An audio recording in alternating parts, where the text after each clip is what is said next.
Hello everybody, Archaea here, and if you want to learn how to make this questionably delicious looking apple dessert, then just keep watching.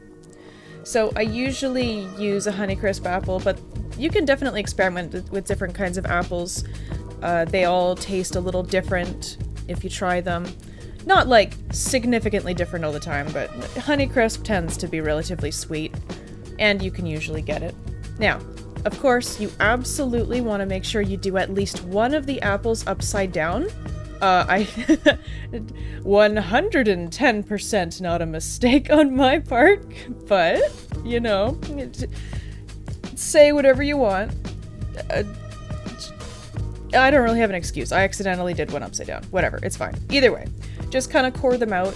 It doesn't have to be too fancy. I don't always take out a lot. If you want to squeeze more raspberries in, then core it out a little bit more. You can always use the apple innards for something else, or you can just nibble on them, you know?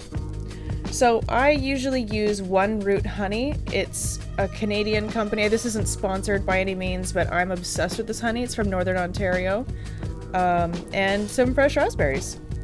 It's pretty damn good. So, you know, I just sort of get a little spork of honey. I don't normally like sporks, but, you know, I'll make an exception. They're fairly good at mashing stuff. So, I just sort of mush it around and just basically kind of almost turn it into a jam, as you'll see in just a moment. But either way, the honey gets kind of sticky, so this is kind of the technique that I use. Just sort of mash it around on its side.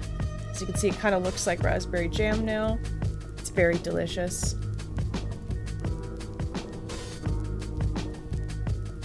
You can leave it as chunky or not chunky as you like. I usually like to mush it up quite a bit, but sometimes I leave it a little chunky, and you know, it still tastes very good. It's not going to taste super different. It just sort of depends on what sort of consistency you want.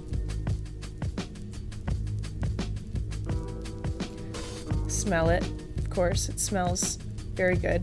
Give it a little try. Make sure it tastes how you want.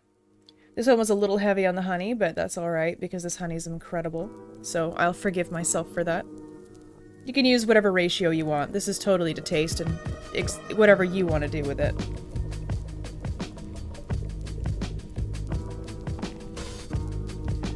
Then I usually use a glass, like tray, dish, baking thing, because it's just so much easier to clean, and I don't know, I like to not have to use tinfoil. So I just sort of clump that inside and just stick a little knife in there, make sure you get rid of all of the air bubbles, because they will form under there, and then, you know, you want to get as much of that raspberry goodness in there as you possibly can.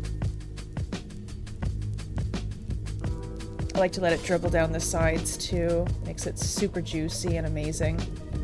Ooh, yeah, BB. It smells really good. Ooh, ooh.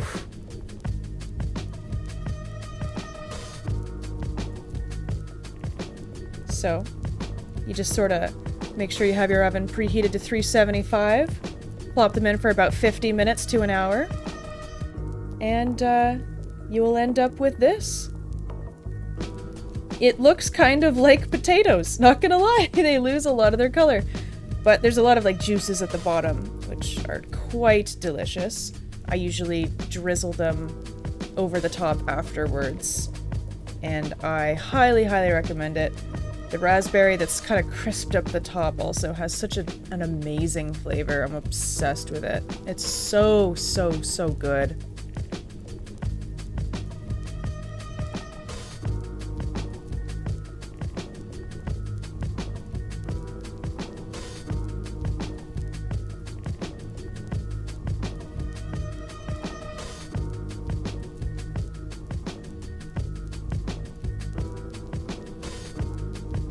Very graceful, I know. So anyways, this is completely optional, but I like to drizzle a bit of balsamic glaze on it. It adds a very strange kind of sour flavor to it, but it's also incredibly satisfying to pour. And it makes it taste a little different, a little strange, but kind of good. It almost tastes a little foreign. I don't know, it's a very interesting thing to pour on, and I like to put it on a lot of my desserts. Like, I don't usually eat too many desserts. I'm not usually huge on sweets, but stuff like this I make an exception for.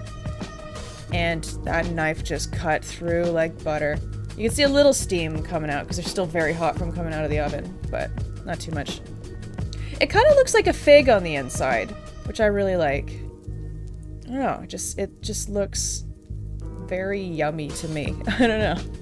I'm a fan. I don't know if you can tell. I made a whole video about it. It's quite delicious. In my opinion. You'll have to be sure to let me know what you think of it if you give it a try as well. Yeah, I definitely love that balsamic glaze. Oh, yeah. There's me talking to my man saying how yummy it was and then just drenching it in more balsamic. Yum. Food. But yeah, anyways. There's the video. There you go. There you have it. Like and subscribe, I guess.